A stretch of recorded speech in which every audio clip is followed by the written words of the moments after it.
cutting across the zone. Pulls one in the air to right. This is a wild route by Yastrzemski, and he makes a circus catch.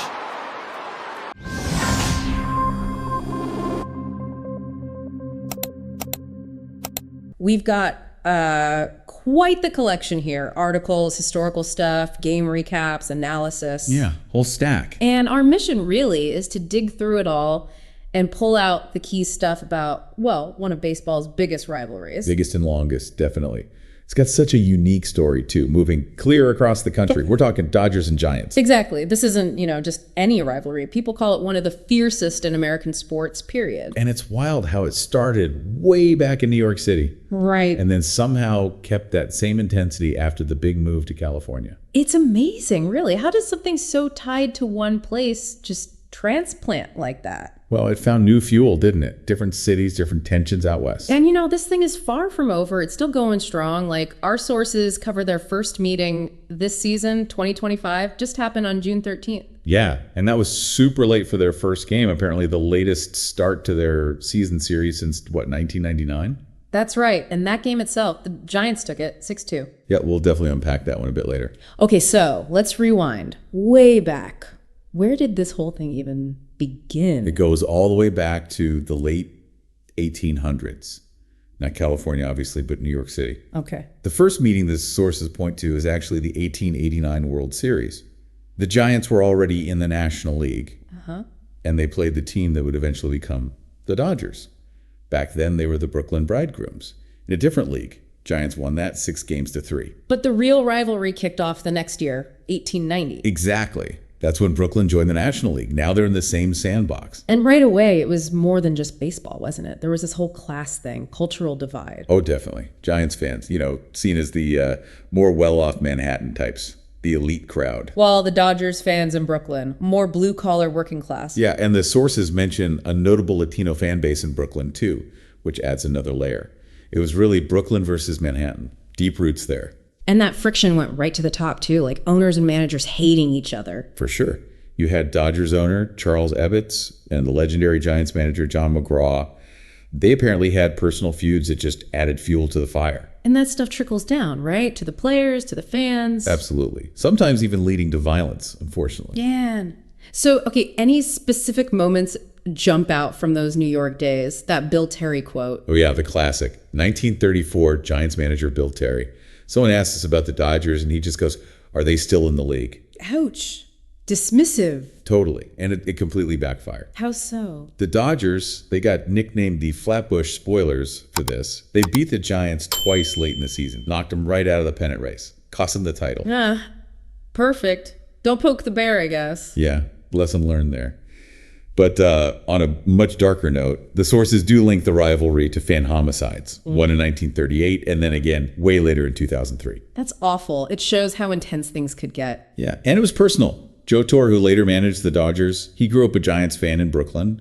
He talked about feeling threatened sometimes, just for being a Giants fan there. Wow. Neighborhood stuff. Exactly. But for legendary New York moments, you absolutely have to talk about 1951. Oh, the pennant race. The pennant race. Dodgers had this huge lead. Huge, right. What was it, like 13 and a half games in August? 13 and a half games on August 11th. It looked over. But then the Giants, with rookie Willie Mays, mind you, they just went on an absolute tear, kept winning. clawing their way back. All the way back to tie the Dodgers on the final day, forced a 3-game playoff. Unbelievable. And it all came down to game 3. Bottom of the ninth. Dodgers are up 4-1. Seems like they'll hang on. But no. Bobby Thomson steps up for the Giants and hits the shot heard around the world 3-run homer. Giants win the pennant. Just iconic. Probably the most famous home run ever. That kind of history leaves a mark. Oh, it does. Think about Jackie Robinson. Legendary Dodger, broke the color barrier. Right. After his amazing career, December 56, he gets traded to the Giants. No way. What happened? He retired. Just flat out retired rather than put on a Giants uniform. Wow. Was it just the rivalry? Well, the sources say that was a big part of it. A deep-seated hatred for the Giants built up over all those years. Age and health were factors too, sure, but the rivalry piece is powerful. It really is. Speaks volumes. And yet, his number 42, retired across baseball, it hangs in Oracle Park in San Francisco today. a sign of respect, despite the history. So that whole New York chapter ends pretty abruptly, doesn't it, after the 57 season? Yeah, bang. Dodgers owner Walter O'Malley decides to move the team to Los Angeles. Citing money reasons, even though they were making money in Brooklyn? Right. Still controversial. But here's the twist. He apparently didn't want the rivalry to die. He actually helped persuade the Giants owner, Horace Stoneham, who was also thinking about moving, Let me guess. to move his team to San Francisco. Keep the rivalry going. Just 3,000 miles west. That's incredible. So he orchestrated the whole thing. Seems like he played a big role.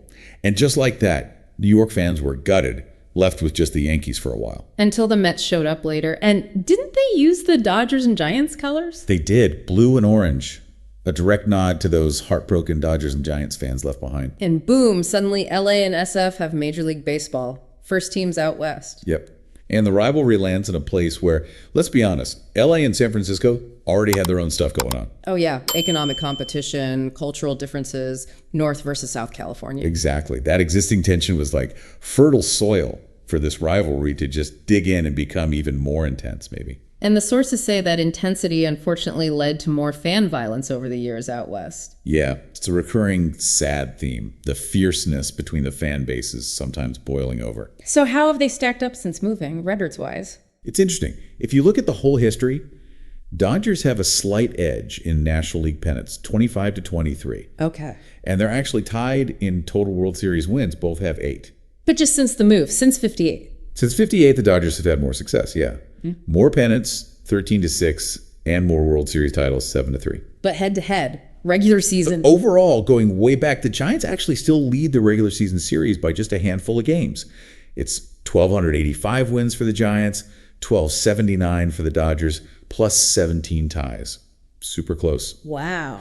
But again, just since the move to California, the Dodgers lead that head-to-head 608 wins to 562 through the end of 2023. So the balance has kind of shifted a bit over time and location. Definitely. And the California years, just packed with huge regular season moments, games that decided everything. Like, give me an example. Okay, 1959, Yeah. right after the move, Dodgers sweep the Giants late, knocks SF out, LA goes on to win the World Series. Starting as they meant to go on. Then the 60s, just back and forth. Several seasons they finished within like 4 games of each other in the standings.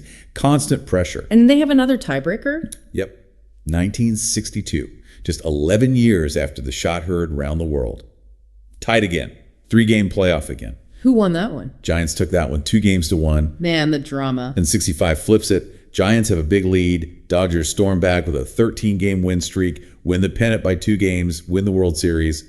Just relentless. Fast forward a bit, 82. Oh, 82. Joe Morgan. Giants knocked the Dodgers out on the very last day of the season. Go ahead homer by Morgan.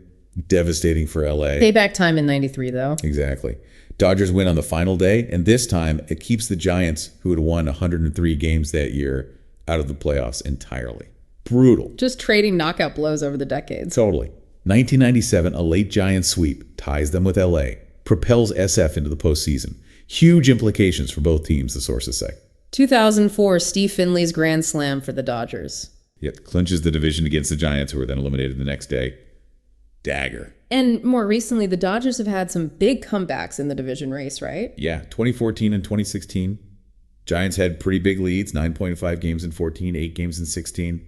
Dodgers came back to win the West both times. Though the Giants still made the playoffs as wild cards those years. They did. Then jumped to 2022, total Dodger domination in the season series, won 15 out of 19 games. 15. That's nuts. Their best record against the Giants since the move. Included like back-to-back 4-game sweeps. Ouch. But even then, the Giants can bite back. Always. 2023, they go into Dodger Stadium and just demolish LA, 15-0. 15 to nothing. Yep. Sources called it LA's worst home loss since they moved to California.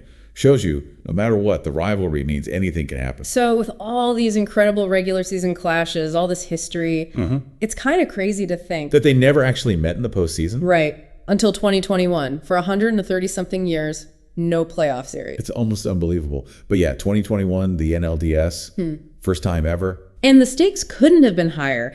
Giants had just snapped LA's streak of division titles, had the best record in baseball. Well, the Dodgers were the wild card team, despite winning a ton of games themselves. And that series, did it live up to the hype? Oh, absolutely. Oh. It was fantastic. Back and forth, super tight. Giants took game 1. Logan Webb was great.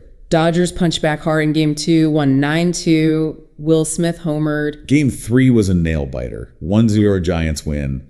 Evan Longoria homer was the difference. Super windy night in SF, apparently. So Dodgers facing elimination in Game 4. They came through, won 7-2. Mookie Betts, Will Smith again with homers.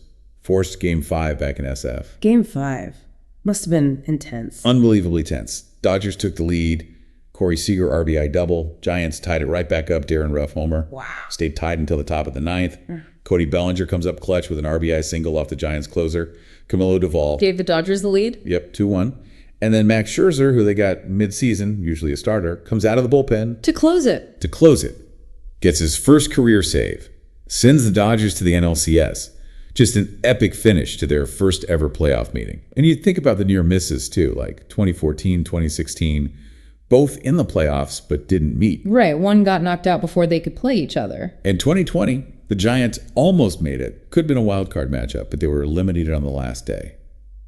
So close, so many times. It all adds to the story. But okay, beyond the wins and losses, what makes this rivalry feel different, so intense? A lot of it is the fans, right? For hardcore fans on both sides, the other team isn't just a rival, they're the most hated rival. Yeah, you hear that all the time. They enjoy the other team losing almost as much as their own team winning. Exactly. And that passion, it drives attendance through the roof whenever they play. Always a hot ticket. There's that series in 91, right? Drew over 150,000 fans for 3 games. Yeah, something crazy, like a tenth of the Giants' entire season attendance just for one Dodgers series. Forbes rated it the most intense rivalry, partly because ticket prices jumped so much. And you hear it in the stadiums, the chants. Oh yeah. Beat the Bay in LA, sometimes worse stuff, like Barry sucked. Beat LA is just constant in San Francisco. Constant, and it spills over, like booing players at All-Star games. Dodgers stars got booed in SF in 07 and at the World Baseball Classic in 13. And Giants players got booed in LA at the 2022 All-Star game. It doesn't matter the event, the rivalry's there. That animosity is always simmering, which unfortunately leads us back to the darker side, the violence. Yeah, the sources chronicle some really tragic incidents. You mentioned the 2003 death of Giants fan Mark Antena Cruz, shot by Dodgers fan. There was a stabbing in 2009. The Bryan Stow attack in 2011, that got huge attention. Horrible. Beaten so badly at Dodger Stadium, critically injured. There's a big lawsuit against the Dodgers afterwards. But Stow eventually threw out the first pitch back in SF years later, right? He did, yeah. A powerful moment. But then, sadly, another death in 2013. Dodgers fan Jonathan Denver in San Francisco after a game. Though I think charges were dropped in that case. Self-defense claims. Right. But still, these incidents are stark reminders of how dangerous things can get. Fans literally being warned not to wear opposing gear. It's intense. And it's not just the fans. The players feel it too. Obviously, Jackie Robinson. Refusing to play for the Giants. But think about pitcher matchups. Tim Lincecum for the Giants, Clayton Kershaw for the Dodgers. 2 huge stars, peak of their powers around the same time. Exactly. Between 2008 and 2014, they won 5 Cy Young Awards between them. They were the rivalry on the mound for years. And the schedule used to reflect that importance, right? Playing each other constantly. 19 times a year within the division. That got cut to 13 recently. League wanted more balance against all teams. But still, plenty of chances for sparks to fly, and they have. Player incidents. Oh, yeah. Yasiel Puig flipping his bat after hitting off Madison Bumgarner in 2014. Bench is cleared immediately. Classic Puig. And Max Muncy. Muncy hitting one into McCovey Cove off Bumgarner in 2019. And the quote. The all-timer. If you don't like it, you can go get it out of the ocean. Just perfect trash talk. Didn't Muncy also have some choice words about Oracle Park itself later? He did. Said something like, I don't like this place. It's cold and windy all the time. But I do hit good here. Gotta respect the honesty. Then there was Reggie Smith back in 81, punched a fan, then joined the Giants later that year. Weird one, right? Talk about switching sides mid-controversy. But the most infamous incident has to be Marichal and Roseboro, 1965. Yeah, that's the big one. Juan Marichal, the Giants pitcher, hitting John Roseboro, the Dodgers catcher, with a bat. Twice. During a game. What led up to that? Well, it was a super tight pennant race. Tension's already sky high. There have been some brushback pitches, guys getting hit.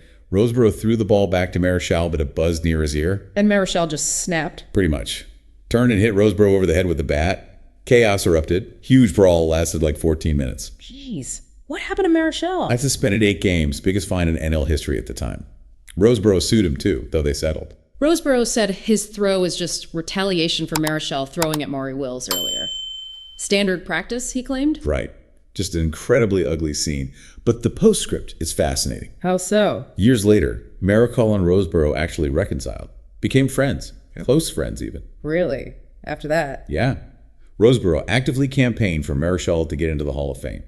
Said he deserved it, forgave him. That's incredible. Marichal thanked Roseboro in his induction speech, was a pallbearer at Roseboro's funeral, said Roseboro's forgiveness was one of the best things that ever happened to him. Yeah. Wished he could have had Roseboro as his catcher. Wow. From that kind of violence to true friendship, that's quite a story arc within the rivalry itself. It really is a powerful human element there.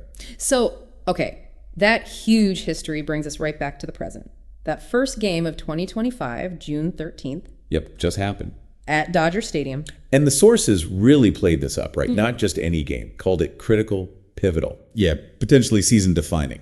Because heading into it, they were tied for first place in the West. Huge stakes right off the bat. And a marquee pitching matchup, too. Logan Webb for the Giants, Yoshinobu Yamamoto for the Dodgers. Two aces. The pregame analysis we saw basically said, expect a duel. Both guys having great years. Low ERAs, good ground ball rates. Yamamoto supposedly almost unhittable at home. Plus, Dodger Stadium is pitcher friendly. Weather was expected to be cool. All signs pointed to low score. Right. And the analysis also noted both lineups maybe weren't hitting righties that well lately. Giants were missing Matt Chapman, their third baseman too. Injury. Casey Schmidt filling in. So the stage was set for this epic duel. How did it actually play out? Well, not quite the duel everyone expected, maybe. Giants won pretty convincingly, 6-2. Okay, so Webb pitched well for the Giants. Webb was great. 7 innings, only gave up 2 runs on just 2 hits. Got his first win in a while. Nice. Sources noted he was hitting 95 mile per sometimes, which is harder than usual for him this year. And his cutter was really working. Shut down the big 3, Dodgers, Ohtani, Betts, Freeman. They went 0 for 8 against him. Dominant. What about Yamamoto for LA? He struggled. More than usual anyway.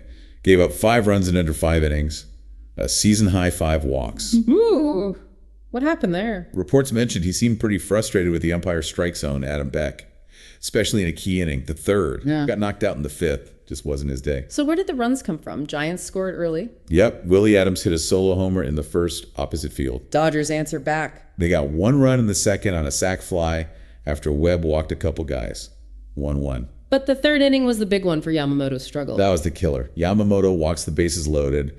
And then Casey Schmidt, the guy filling in for Chapman, hits his first career grand slam off Yamamoto. Just broke the game open right there. 5-1 Giants. Wow. Talk about stepping up. First career slam in that spot. Huge moment. Sources said he knew it was gone. Big power display. Did the Dodgers get anything else? Teoscar Hernandez hit a solo shot off Webb. Later, in the 7th, made it 5-2. And the Giants added 1 more. Yeah, their catcher Andrew Nizer hit his first homer of the year in the 8th. Little insurance run, made it 6-2. Giants ended up with 10 hits total. Dominic Smith had 3 of them. Decent crowd. Quick game. Yeah, over 53,000 there. Yeah. And pretty quick, just 2 hours, 25 minutes. They also noted the matchup for the next day. Landon Roop for the Giants against Clayton Kershaw for the Dodgers. So Kershaw still going. Another chapter. Always. Man. So when you step back and look at everything we've just talked about, this whole deep dive, it's quite a journey, isn't it? It really is. From 19th century New York, that crazy move west, all those pennant races decided on the final day. The tiebreakers, the brawls, the iconic moments. That first finally playoff meeting in 2021, and then right up to this game just a few days ago, covers so much ground. And it just feels different. More than just wins and losses. That geographic thing, the fan stuff, the player passion. Sometimes, yeah, the ugly incidents too. It's all woven together. Absolutely. It's a rivalry fueled by so much more than just what happens between the lines. Yeah. It's history, it's culture, it's raw emotion. So it makes you wonder, doesn't it? What does it actually take for a rivalry like this to last over 130 years, survive being uprooted and move 3,000 miles, and still burn this hot, still create this kind of drama year after year, both on the field and, everywhere around it?